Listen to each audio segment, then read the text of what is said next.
Hi, everybody. Welcome. We're glad you're here. In this interview, we are going to chat with one of the movers and shakers of real estate in the United States, Mr. Scott Reuter. Scott, how are you today? I'm well. How are you, my friend? Oh, great. Thank you. It's the last time we saw each other, it was at 4:30 in the morning in Sacramento as we were standing in a hotel lobby waiting for rides to the airport. And it's ridiculous that we have to get up and chat with each other at 4:30 in the morning, but I guess it's better than not being able to chat with each other. Now, Scott, let me fly your flag here for a couple of minutes. Now, you're the chief appraiser at Freddie Mac. You are in charge of single family. You're the director of single family valuation, and you focus on ongoing development and refinement of property valuation risk strategies. Is that correct? No, that's Okay. And then, from a standpoint of history, now you've been doing this for over 30 years. After you graduated from the Ohio State University, see, I got it right. After you graduated from the Ohio State University, you started out in single family appraising. You did right of way work. You did condemnation work. You worked with the Ohio Department of Transportation. You've worked with Bank of America, General Electric, and Goldman Sachs. Is that correct? that's correct. So then, basically, in addition to being a state certified general real estate appraiser, then I think it's a fairly safe assumption that you are totally familiar with just about everything there is to be familiar with real estate appraisal, and as a result, it doesn't hold too many secrets, and and that's great because I'm going to ask you some questions today relative to what's going on in appraisal world. And we want to hear it from an authoritative source.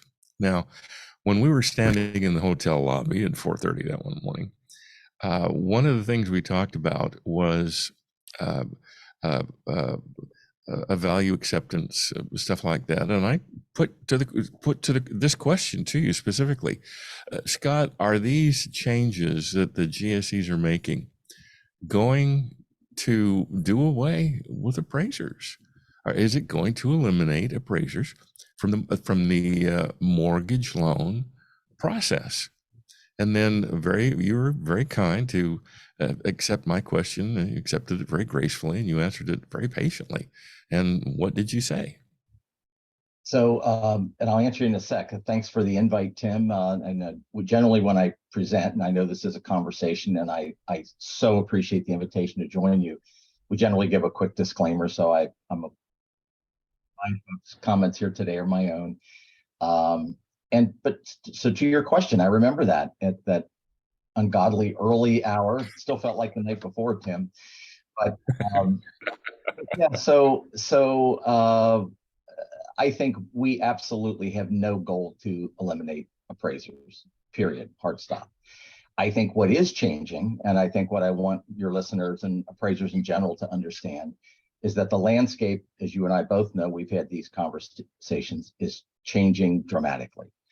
Our goal is to buy loans that are supported by the most reliable valuation method or appropriate valuation methods to help mitigate risk. And in certain instances, that may not be an appraisal. On lower risk loans, where we may have an abundance of data, and it's in an area where there's a lot of high product similarity, and in a market that actively trades on certain loans, again, in that subset of activity, we may not need during busy times to make someone stand in line for a full appraisal. And I remind, and we may have talked about this that morning, I don't recall, but I remind folks all the time at Freddie Mac, we do a lot at Freddie Mac, but we're essentially in the risk management business. That's exactly what we do all day long. And an appraisal helps inform a risk decision. And it's just going forward, there will be a lot more options and a lot more appraisal options than before. So tying back to the ask, absolutely not. We don't have secret meetings here in DC to think of ways we can eliminate appraisals or appraisers. appraisals are vital to Freddie Mac. And in that first scenario, Tim, where I kind of gave a scenario of a lower risk loan profile, property characteristics, that doesn't fit across this broad nation of ours. There are a lot of areas where there's high dissimilarity, that are rural, that are unique. Properties are complex. There's areas that don't trade or sell that often. So I mean, there's all kinds of issues where models, automation, and data aren't going to be able to solve it, or it'll only get us so far. So I actually think it's a glass half full story for appraisers. I think there's going to be a vital need, but the caveat, the asterisk, is it's going to be very, very different.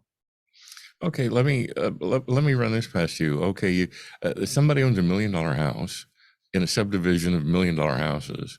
They paid for it, and they have no mortgage on it, 100% equity, and they want to borrow $50,000 to go on a cruise, or $80,000 to buy a new truck. I know I've been pricing them. Okay, so $1 million house and an $80,000 truck. I mean, that really, why does that even concern appraisers? That should be a no-brainer. $1 million house, they want to borrow $80,000. There's no risk there. Why do appraisers get all bent out of shape over something as minuscule and basically trivial as that?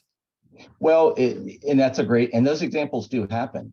Sometimes we get challenged. Oh, that never happened. Yeah, it does happen. People have all different kinds of loan scenarios and borrowing scenarios, and it does happen.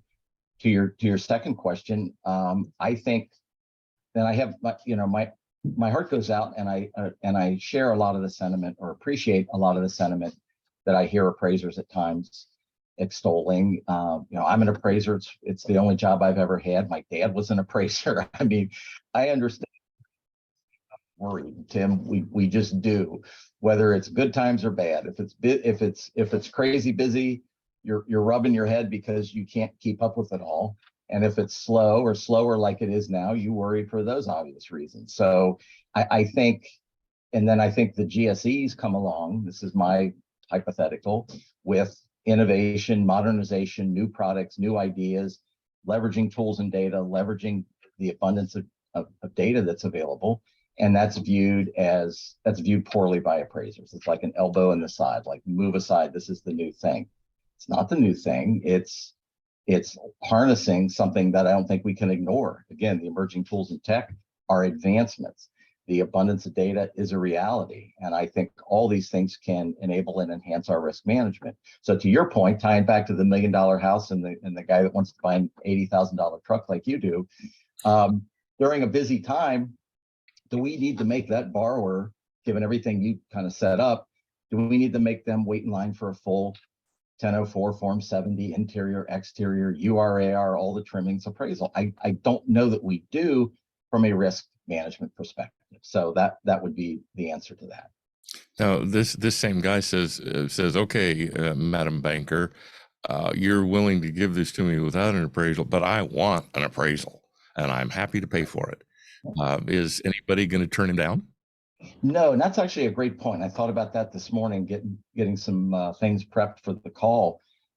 Is that all the innovation, is our through an eligibility lens, meaning when properties come to Freddie Mac, I don't know how it works across the river. I would guess it's similar, but we start doing analysis on the property based on how much information we have, data analytics. Have we seen the property before?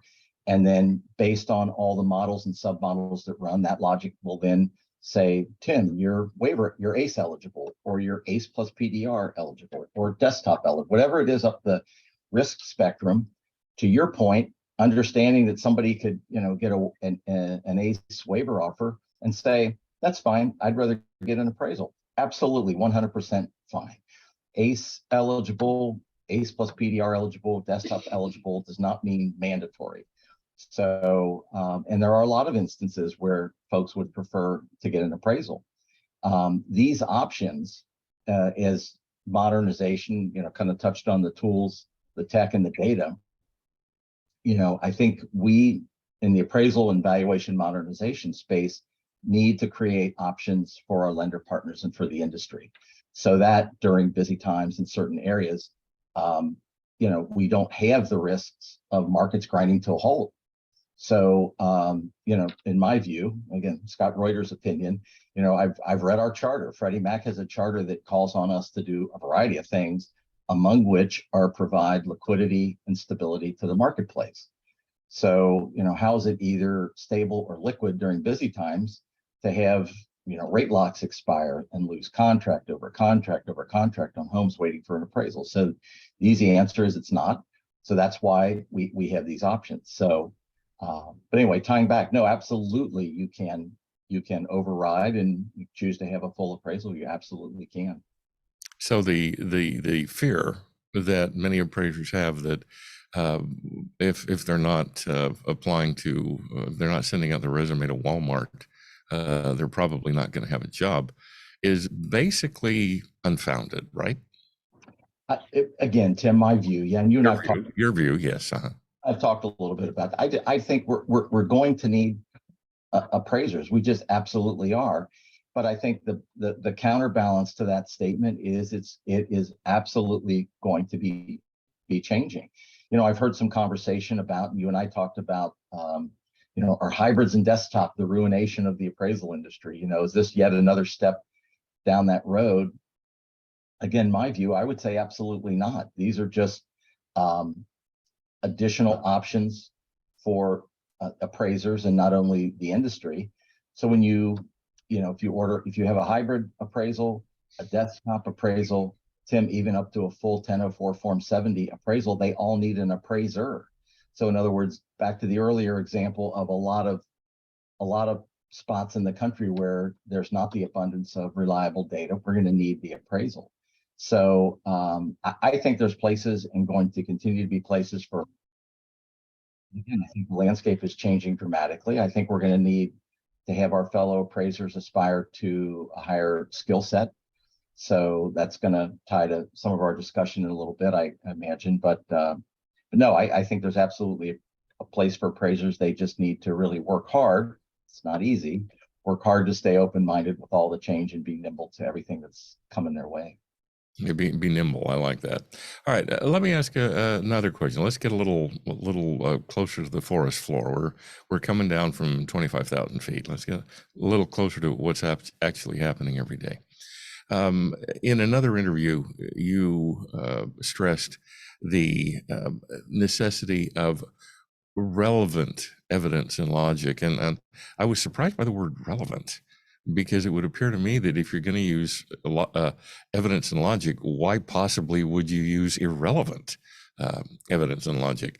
So as someone who reads appraisals every day, and I know that literally you will be handed somebody's appraisal and say, Scott, take a look at this and help us out. So let's talk about relevant evidence and logic. Well, the appraiser says, well, yeah, I went to MLS and I copied the MLS sheet and I put it in the work file. Number one, is that relevant evidence and logic? And number two, does copying something out of MLS and slipping it into the work file constitute the use of relevant evidence and logic to arrive at a credible value opinion? It's a good question, Tim. You grabbed on to something I was trying to drive home the point, and will continue today, that I think as an appraiser, we in the body of an appraisal report, we tell a story start to finish. And having a dad that was an appraiser, as I was younger, I was trying to understand what an appraisal was. He said, well, it's an opinion of value, but it's not just an opinion. I was old enough to understand what an opinion was, but he said it's a supported opinion.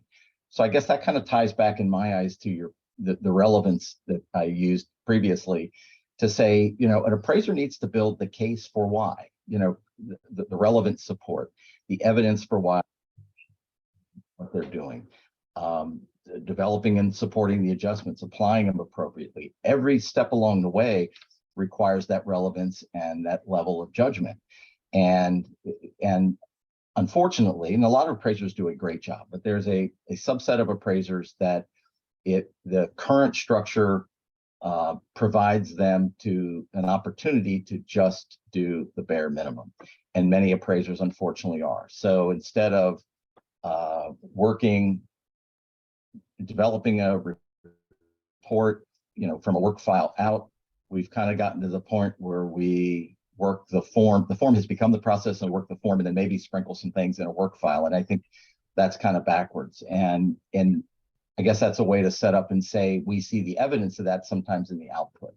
So a good example is during the 2020, 2021 crazy explosion of volume, appraisers are struggling to keep up with rapidly increasing or changing markets. Totally understood. Sales lag, markets were going up, sometimes 1.5 a month, times 12, 18% a year in a lot of markets. So that's difficult. So that's a way to say closed sales alone weren't going to get the appraiser there. But instead of providing some relevant analysis on market conditions adjustments, AKA time adjustment, and deriving an adjustment from the market credibly that could get you there, what we saw more times than not were 3 very similar comps to a sale which was rising rapidly, that couldn't meet a contract number that an appraiser kind of intuitively knew was supported, but they would throw in a 4th comp of a wildly dissimilar, wildly superior, higher value home that they could then sprinkle some adjustments on and bring it down a little bit and use that as their range. So outside looking in, gee, the appraiser hit the number, that's great. If you get some trained eyes on that, that's really not grounded in a lot of appraisal fundamentals in terms of how that appraisal should have been developed. So with respect, I think that's really what I meant, and I still mean, and I think that's going to be a through line to some of our conversation today in terms of some fundamentals appraisers need to be aware of, and the landscape going forward, I think, is going to require that. Okay. All right. A little break here. We are talking with Scott Reuter of Freddie Mac. And as we chat with Scott, please understand that we are chatting with Scott. We're not chatting with Freddie Mac. And these are his opinions. These are his takes on these questions. And therefore, when you watch this, don't turn to your spouse and say, well, guess what Freddie Mac just said? Because no, Freddie Mac just didn't. Scott did. So, so, just it's like being married. Everything you hear, take with a grain of salt. So, Scott, you mentioned the appraiser that had 3 okay sales and then just apparently threw one in because it was Tuesday and they just had Chinese for lunch. That may be an unacceptable appraisal practice. Now, Fannie Mae, Freddie Mac, they both have unacceptable appraisal practices, and they're chronicled in the sales guides. I mean, this is no secret. Anybody can look them up. And we're about halfway through this. From a standpoint of, please give us an example, one example or 2 if they tie into each other.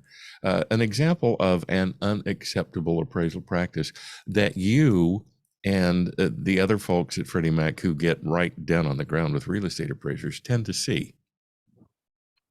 So on the development side, the one that comes to mind is the one that I shared with you. I think there's a variety of things in the pure fundamental development of a report that I don't know whether it's a result, Tim, of just appraisers trying to build efficiency into their process. It's one place they can, is if they mechanize the report writing. So that manifests in cutting corners that the form doesn't really require to the result in the answer, and hoping and developing a knowledge of how that might be reacted to through LCA and CU. I would say more to your question from a development standpoint now, one of the ones that we're seeing that's very high profile and very sensitive is the use of problematic words and phrases. We call that out as an unacceptable appraisal practice in our guide.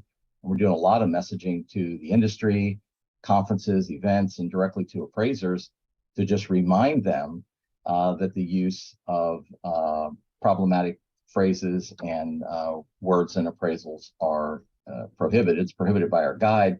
Also, just simply as a best practice, I think appraisers can really double down and ensure that they're not including these words. And the broader discussion, I think we were at the same conference, Tim, and there was real pattern across and trend across a lot of the presentations was really how appraisers can be very careful with the language they put in their reports. We're still in the environment with the existing 1004 Form 70 form. We're going to be there for another few years. We're going to get a data set and data standard, which is another element of dramatically changing the landscape for appraisers. But while we're still in a form environment, we have a form that has a lot of free form text, and it accommodates a lot of free form text. And I think back to my comment about appraisers telling a story, I think on the upside, it's great because an appraiser can have the opportunity to provide some narrative, paint the picture. But I think the other side of that is situations where they're trying to describe things and they are stepping afoul not only of our guide, but just of effective communication. So we updated our guide in the fall of last year, I think October, our section on problematic language and appraisals to provide more examples.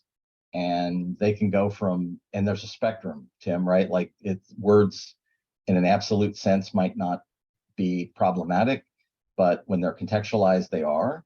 Some words can be seen as vague and potentially veiled and have a different meaning. So, desirable, attractive, pride of ownership. These are words that I've seen in appraisals back to when I was doing appraisals. And I think we appraisers in our heart, by and large, know what we're trying to say. But I think we can't be describing things anymore as desirable and attractive and walkable and convenient and, exhibiting a pride of ownership. I think there's higher sensitivity for all the right reasons around the use of those words, so it's problematic. So that's lower end of the spectrum, up the words which are more just incendiary and problematic on their own in phrases, right? Black, crime-ridden. There's a whole more demonstrative way of inappropriately describing an area, and so anyway, kind of a digression there, but that's very high profile, very front and center, and we're hopeful through our monitoring efforts and our messaging out to appraisers and our messaging to state regulators. We were just at the Aero conference that there's going to be a kind of a consensus around ensuring that appraisers are just being very, very careful with the language they include, with the bias and discrimination shadow kind of being cast on them at the moment. So speaking of your reference to Aero, just so everybody knows, that's what is it? The Association of Real Estate.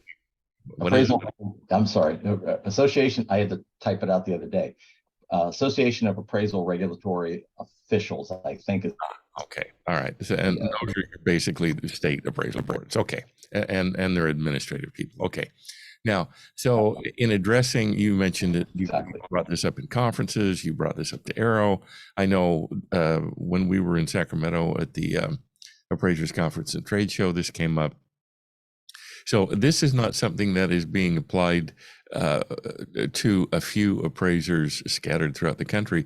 This is something that you're finding is common, is ubiquitous, and therefore is worthy of the time you take to educate appraisers that this is the kind of word, or these are the kind of words that are not only going to get the appraiser in trouble with the state regulators, but even more importantly, these are the kind of words that tend to perpetuate the myth that appraisers are biased, that appraisers are racist.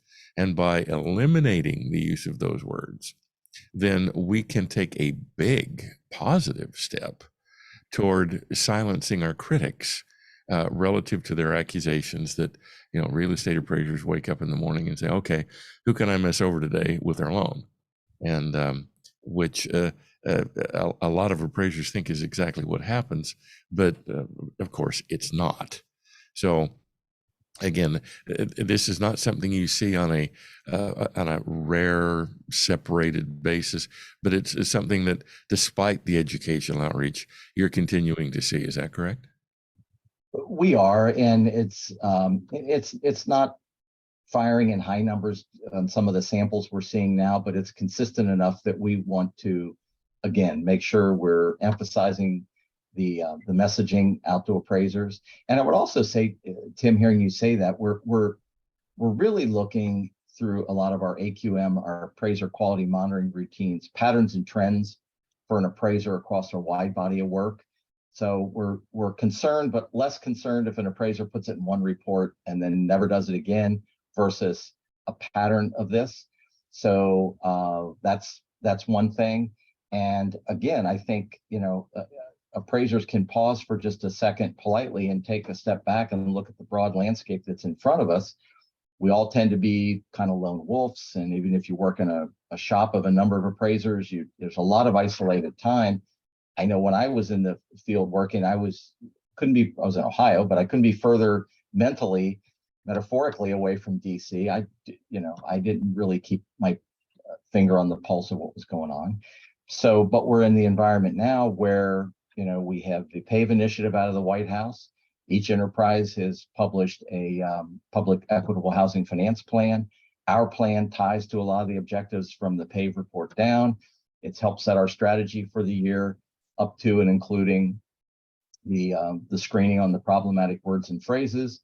We've enhanced our tools. So yes, so I think that's when you and I talked before we went on the air here and you were recording, that we're in an environment now, there's a good to it, and there's sometimes, mostly feels like a bad, that people can get right on and fire away.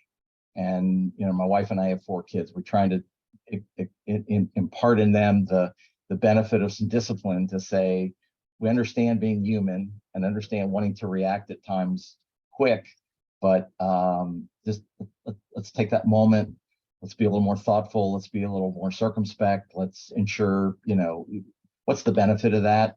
And I just want people to be informed, Tim, and that's kind of all the way back to appreciating you having a conversation today. At the end of the day, they don't have to love any of this. And I don't mean to be glib, but just be informed. Be informed about the innovation, be informed about modernization, be informed about what a third party or property data collector is or isn't. And once you have all that information, you still may not like it, but great. That's kind of what we do as appraisers. We collect all the information, we analyze it, we're thoughtful, and we develop an opinion. Every appraiser is not going to come up with the same opinion, just like every appraiser is not going to react to all this the same way. There may be very good reasons they're feeling the way they feel, but I don't feel at the end of the day it's because of desktop or hybrid appraisals or because of ACE plus PDR or the value acceptance that our friends across the river do, whatever. I think it's for other reasons. And anyway, that's a little bit of a soapbox, but I hold this industry very close to my heart. I really do. And I love talking to appraisers, and I share and appreciate a lot of the sentiment. I politely challenge them to aspire to just a little higher level of discourse. And we can have that conversation all day long. So. Okay, Scott, as we get toward the end of this, I've got 2 questions left. The first one is, and again, this was from an interview you did earlier. You were talking about properly analyzing the market to make appropriate adjustments. Now, I've worked with appraisers who are up before their state boards and their legal counsel. And what I do is I play the devil's advocate. And I say, okay, appraiser, here is what you said in your report. And number one, where did you come up with that? And number 2, what is your market support for that? And unfortunately, way too often, the answers innocently, quite frankly, the answers innocently are, well, that's the way I was trained, or that's what my mentor told me to do, or well, that's the way I've always done it. And of course, one of the things I say is that's not what you say to your state board, but because you just admitted you've been doing it wrong for 30 years. So, okay, properly analyzing the market. Let's take a simple, straightforward adjustment, a time adjustment. Now, it's not hard to figure out changes in market trends. You've got the FHFA website, you've got stuff that's already built into MLS. You've got sale resale analysis of the houses in the neighborhood, et cetera. And where I'm going with this is it's not hard to get one indication of changes in value. But should the appraiser depend solely on one indication of changes in value? Or should the appraiser be so familiar with what's going on in the market that the appraiser could get that market to market adjustment, that time adjustment, from two separate areas of analysis, reconcile them, and then when somebody says, well, okay, how did you come up with the time adjustment? You say, well, here, I came at it from the left and I came at it from the right. And one said 1% a month and one said 1.2% a month. And I reconciled that 1% a month out of an abundance of caution. Is that the kind of depth of knowledge, the depth of analysis that you would like to see in the appraisals that come across your desk? That too would be nirvana. That would be great. I would love that. And we really rely on the appraiser to do the requisite, level of analysis. I would love one. And again, not being kind of glib, I'd like one. I'd like the appraiser to develop if markets are rapidly changing, rapidly up and rapidly down, if they're changing, to just do that level of analysis. You touched on MLS and some, it's been a while since I've been in the field, Tim, but my understanding is with the import functionality and MLS and all these other systems and the tools, that's even math that I could do. It's a market derived adjustment. You put that in your work file and you've absolutely provided support for what you did. I was on a number of webinars in that same 2020, 2021 timeframe. And there was a point at which I was getting a little tired of hearing appraisers go, oh, markets are increasing so fast. The earlier example, sales are lagging. I can't support the, what's a mother to do kind of thing. And I said, if we had the 15, 18, 20% rises annually during that couple 3-year time frame, I said, take 18. Again, it's nice. 12 divides evenly, 1.5 a month. I said, if you're in a market nationwide where the average sale prices are in around 3 to the low 3s, I think that's the nationwide average or close to that. You got a 3-month-old comp, 1.5 a month, right? It's 4.5% on that same 30,000. The market's handing you $13,000, $14,000 adjustment. You didn't have to pull off a cloud that was floating by or manufacture or pull off a sticky you've had on your desk for 20 years. You can absolutely put that support in. So it's that kind of thing, Tim. And for some reason, you hit on market conditions. For whatever reason, market conditions adjustments are one that, by and large, we appraisers are loath to make. And it's one of the more straightforward adjustments that's out there. Yeah, I agree that it is straightforward. All right, one last question, and I know you've got another appointment coming up. So here's my last question, and this is to you just simply as an appraiser. It's got nothing to do with Freddie Mac or just you as a state certified general real estate appraiser. If there was one class you could take that you concluded would make you a better appraiser, and I'm talking about CE, I'm talking about university level, anything. If there was one class that you could take that you thought would make you a better appraiser, what class would that be? It's a good question. I think two answers come to mind. For me, firstly, it's not necessarily a class, it's more of an area of study. I think there's going to be more emphasis going forward on showing your work. So are appraisers really ready for that? And you want to see the life drain out of many appraisers' faces. Say, well, you just pop your work file over, and I think that would be a problem. I wasn't always great with it back in the day, but I think sort of doubling down on fundamentals for everything we've talked about, Tim, developing and supporting adjustments. There's great courses on highest and best use analysis. I took a course a couple years ago, a 7-hour for my CE on the cost approach. And I was rusty on the cost approach. It was a great course. I learned a lot. I was reminded of a lot. And so tying back to your question, I would just take the report and break that. There's all kinds of opportunities, and try to be, just another tip, and I'm not always great at it, again, try to be ahead of the curve on your CE. If you're actually looking for something for CE, we've all gotten kind of pinned up against our deadlines and done something kind of quick and easy. But I would really be thoughtful about that one. And the other thing that comes to mind, and I heard our friend Peter Christensen mention this at a conference you're going to in Columbus, Ohio. He was there last year when I was there. He had a great suggestion. I'm just going to give him kudos for it. Pete's a smart guy. He suggested, in the environment we're in now, take a fair lending course, take a bias awareness course. It can be a couple, 3 hours, to your point. Doesn't even need to be for CE. Imagine that. You know, there's a lot of good online content, but his point was, in the current environment, whether you're an individual appraiser or you're in a shop, if anybody comes knocking with any questions and alleges anything on your report, he said a lot of times the opposing side said, Mr. Appraiser, have you taken any fair lending training?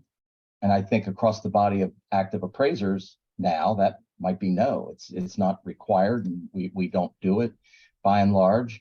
I'd love to turn that around. I'd love appraisers get one hand and say, yeah, I did. I took the one the realtors had, or I took this 3-hour course or 2-hour course or somebody else online, until we get the, that required content that looks like the foundation's going to kind of be pointing towards. But anyway, those would be 2 tips. Work on your fundamentals, challenge yourself, and then carve out a couple, 3 hours and take an annual online course on bias or fair lending. I think it would go a long way. Excellent, Scott. Now, let's see. The website is freddieMac.gov. And then specifically, there is interesting information at Collateral Valuation and Appraisal Resources, Freddie Mac Single Family. Is that correct? Yeah, so FreddieMac.com.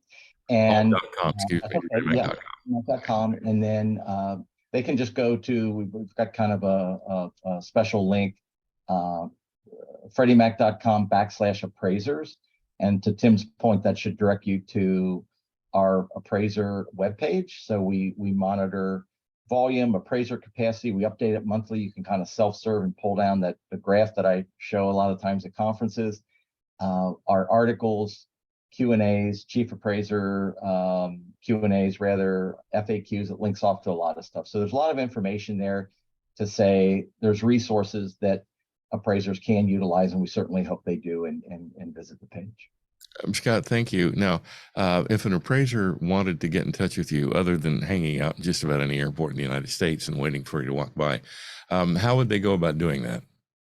And other than the hotel lobby, and other than the hotel lobby at 4:30 in the morning, yeah. Mm-hmm. Let's not forget that. Scott_Reuter, REUTER, at FreddieMac.com.